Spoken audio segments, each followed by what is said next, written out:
বড় কে বাস ও আচ্ছা আনতে হ্যালো গাইস, আসসালামু আলাইকুম। আশা করি সকলেই ভালো আছেন। আমি অনেক ভালো আছি। সো আজকে ভিডিওটা করার কারণ হচ্ছে আজকে হচ্ছে আমার DJI Action 6 ক্যামেরা দিয়ে ফার্স্ট ব্লগ অ্যান্ড এই বাইকটার জন্য শেষ ব্লগ। তার কারণ হচ্ছে আজকে আমি বাইকটা সেল করে দিছি। বিগত 1 বছর যাবত আমি মালয়েশিয়াতে বাইকটা ইউজ করছি, প্রায় অলমোস্ট 1 বছর, প্রায় 9 মান্থ প্লাস। সো এটা ছিল হোন্ডা RX 150cc। সো এটা ছিল 6টা গিয়ার। সো যদি অনেকে মনে করতো এটা স্কুটার, বাট এটা কিন্তু প্রচুর টান ছিল। আমি গাড়িটা মোটামুটি 113-15 উঠাইতাম নর্মালি। সো মোটামুটি আমার 1 বছরের চলার সঙ্গী ছিল এই বাইকটা। সো আজকে হচ্ছে বাইকটা আমি বিক্রি করে দিব। তার কারণ হচ্ছে আরেকটা বাইক নিতে হবে আমাকে। আমি একটু স্পোর্টস কার যেহেতু লাইক করি, সো একটা স্বপ্ন পূরণ করব, একটা শখও বলতে পারেন, সেটা এখন পূরণ করব।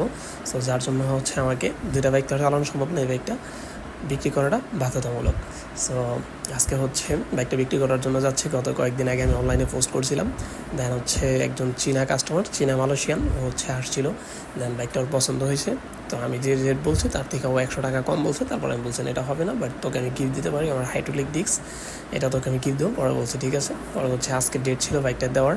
সো আজকে হচ্ছে আমি জেবিজিতে যাচ্ছি। জেবিজি বলতে মালয়েশিয়ায় জেবিজি যেটাকে বলে সেটাকে বাংলাকে বলে BRT। সো নাম ট্রান্সফারের জন্য নাম ট্রান্সফার করে দিব, তারপর হচ্ছে টাকাটা নিয়ে চলে আসবো।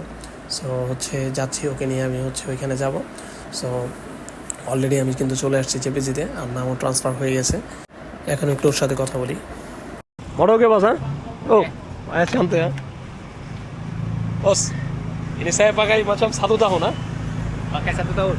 macam okay সো গাইজ বাইকটাকে বুঝিয়ে দিলাম, আর টাকাটা হচ্ছে আমাকে ব্যাংকে দিছে, যার কারণ হচ্ছে টাকাটা ধরার কোনো ফিল পেলাম না। সো যাই হোক, এখন হচ্ছে আমি ওর বাড়িতে চলে যাবো, ওর গন্তব্যে। আল্লাহ হাফিজ।